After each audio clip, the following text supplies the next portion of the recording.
Hello guys! For today's video nga pala, pupunta tayo ng Luneta Park. So galing kami ng Quiapo Church. Punta kami ng Luneta Park. Tagal-tagal na rin panahon na hindi kami nakapasyal doon sa Luneta Park sa mga bata. Malaki na sila, so kailangan makapasyal din sila doon sa Luneta Park. Makita nila yung rebulto ni Rizal. Ma-share natin yung kasaysayan ng Pilipinas sa mga bata para may kundi silang kalaman kung sino si Dr. Jose Rizal.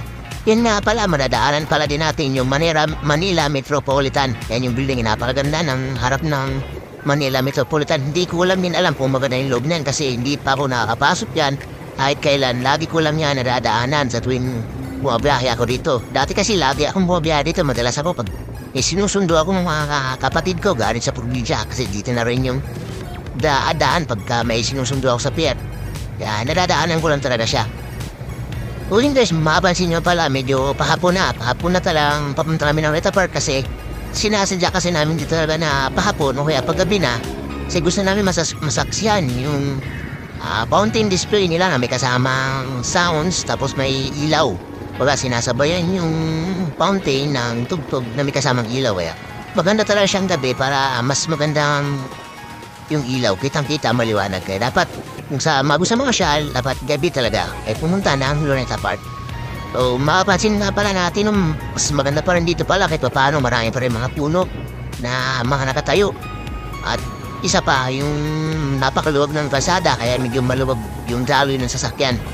So napakaganda pa rin, quality pa rin kahit paano, hindi katulad sa ibang part na medyo breaking kalsada kaya traffic. Madadaanan din pala natin dito guys yung yung KKK, no? Yung rebulto ng KKK, yun yung sa part na yun, sa may flag ng Pilipinas. Yun, doon nakatayo yun. Yung KKK, yan ang palatandaan namin lagi dati pag bumababa kami, pag pupunta kami ng Pier 2, pag may susunduin kami. Yan, diretso lang tayo at medyo malayo-layo pa yung Luneta Park.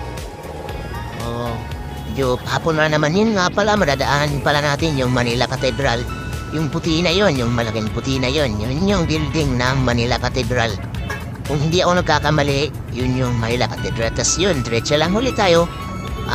Dito sa may kabilang side nga pala, madadaanan din natin dito yung National Museum. National Museum, doon yung naka-preserve yung mga maraming bagay na ikaugnayan sa mga unang mga pangyayari o kaya mga bagay. Nandun tabi sa National Museum ng Pilipinas. Meron na pala itong maliit na underground. Ano nga ba yun, Luke? Island, Lapus Island, Tagus Island siguro. Tagus Island na lang kasi tatagos eh. Yun, hindi ko masyadong nabasa yun na yan. Sa direction tayo. Madadaanan pa natin dito yung Manila City Hall. No, Manila City Hall. So yun nga pala, kaya pala maluwag dito yung dalian. Sabi ko, napakadaming overpass nga pala dito. Yun yung kagandahan dito.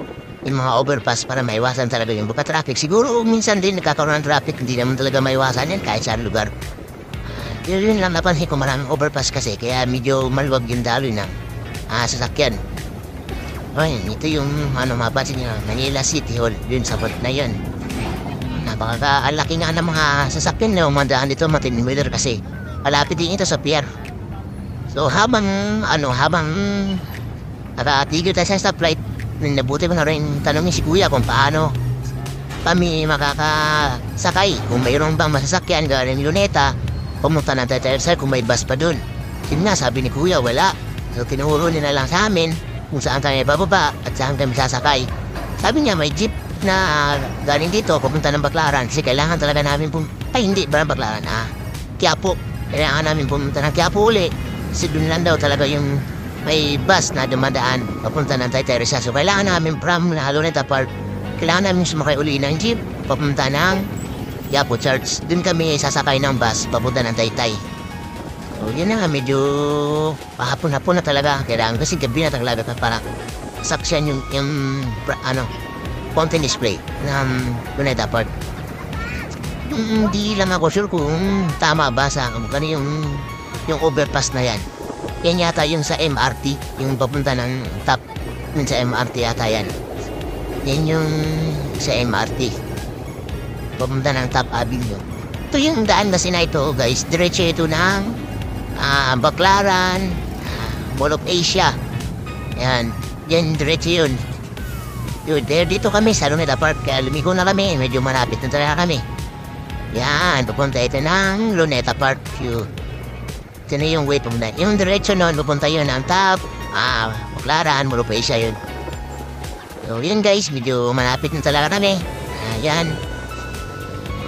Napakaganda ng ano dito. Tara, na-maintain nila yung may mga halaman, may mga puno. Kasi parang ito yung pinaka-tourist attraction pa rin ng Maynila. Ito pa rin yung pinaka-sentro. Yan, kailangan medyo maganda.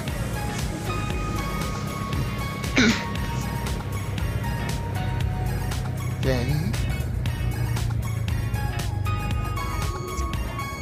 medyo malapit na rin. Medyo ano lang ito may... ito na guys, liliko na tayo. Punta na tayo ng Luneta Park. Yan. Liliko na tayo dyan. Maraming mga tao na dito. Naglalakad, may tamboy sa tabihan, may mga sakyan. So, ito na yun. Ito na nga yung Luneta Park. Kikita na ng mga bata si Dr. Gat Jose Rizal. At share natin yung konting kaalaman natin tungkol sa buhay ni Gat Jose Rizal at sa kasaysayan ni Dr. Jose Rizal. Yun, sakto naka-green. Dito na tayo bababa sa may tawiran. Yan. Yun, dun sa may harap, sa may side. Yan. Yan yung Luneta Park.